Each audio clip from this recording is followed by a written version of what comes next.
أعوذ بالله من الشيطان الرجيم. بسم الله الرحمن الرحيم. الحمد لله الذي لا يبلغ مدحته القائلون ولا يحصي نعماءه العادون ولا يؤدي حقه المجتهدون فطر الخلائق بقدرته ونشر الرياح برحمته ووتدا بالصخور ميدان أرضه والصلاة والسلام والتحية والإكرام على النبي المصطفى والرسول المجتبى الذي دنا فتدلى فكان قاب قوسين أو أدنى هو الذي سمي في السماء بأحمد وفي الأرضين بأبي القاسم المصطفى محمد وعلى أهل بيته الأطيبين الأطهرين المعصومين المظلومين الذين أذهب الله عنهم الرجس وطهرهم تطهيرا.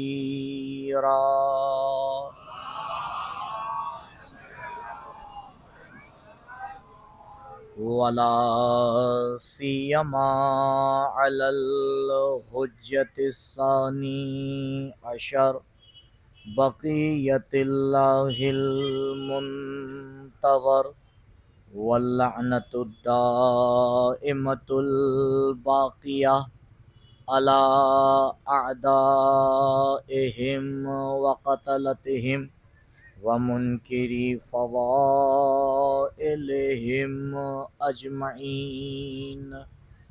أما بعد، فقد قال الله الحكيم في بيانه الكريم وهو أصدق القائلين وقوله الحق. أعوذ بالله من الشيطان الرجيم. سنريهم آياتنا في الآفاق وفي أنفسهم حتى يتبين لهم أنه الحق. أولم يكف بربك أنه على كل شيء شهيد. درود پڑھیں بر محمد آل محمد.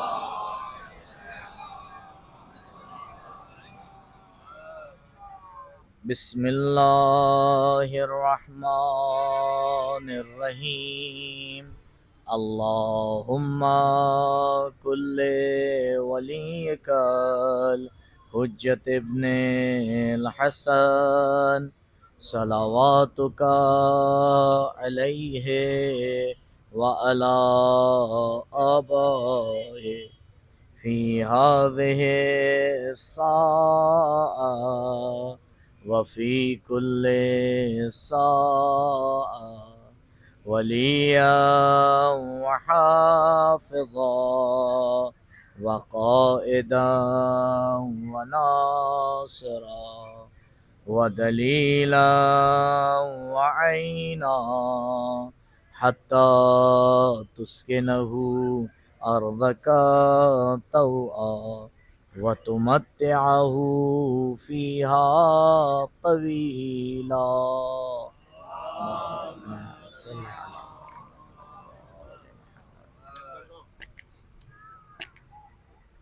صلوات پڑھیں ورحمۃ محمد علیہ محمد.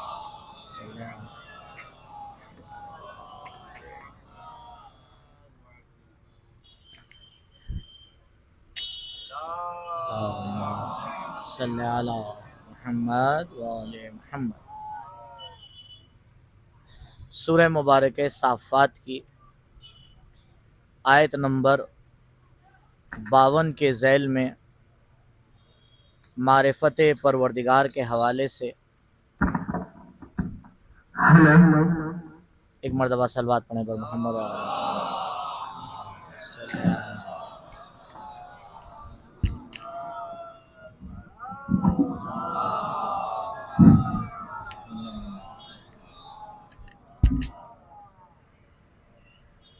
معرفت پروردگار کے حوالے سے کچھ معروضات آپ کی خدمت میں پیش کیے گئے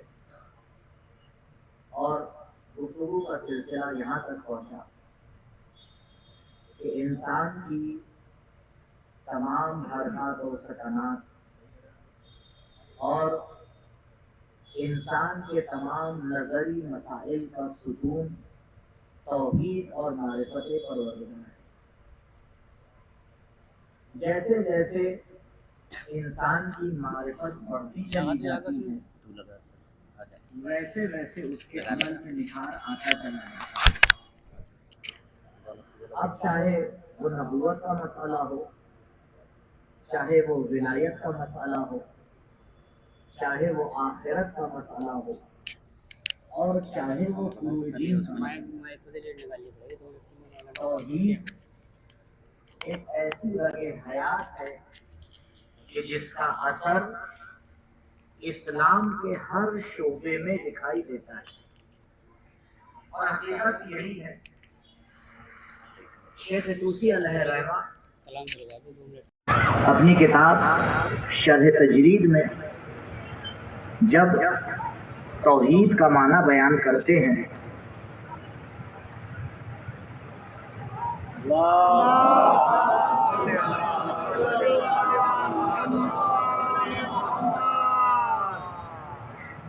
تو انہی نے صلوات ہو گئی.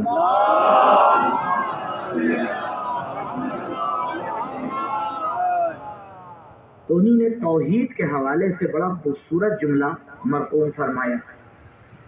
وہ فرماتے ہیں توحید یعنی ایک کرنا.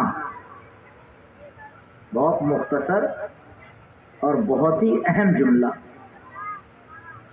توحید کا معنی وہ یہ نہیں کرتے ہیں ایک ماننا نہیں، وہ توحید کا معنی فرماتے ہیں توحید یعنی ایک کرنا. کیا مطلب؟ پھر اس کی وضاحت میں علامہ حلی فرماتے ہیں کہ یہ دنیا عالم کثرات ہے، جسے قرآن نے بھی اشارہ کیا الہاکم التکاثر. یہ تکاثر اور یہ مادی گری اور یہ کثرات ہیں جس نے تمہیں پاگل کر رکھا ہے. الہاکم التکاثر. انسان اسی دنیا کی چکا چوند میں ہی تو بے ہوش ہو رہا ہے، اسی میں تو پھنسا ہوا ہے. پروردگار نے یہ عجیب قانون ہے اسلام کا. غور کیا ہوگا آپ نے اب تک، خصوصاً تشیع میں اور مکتب حق میں. اب اس میں تو کہنے میں کوئی ڈر کی بات نہیں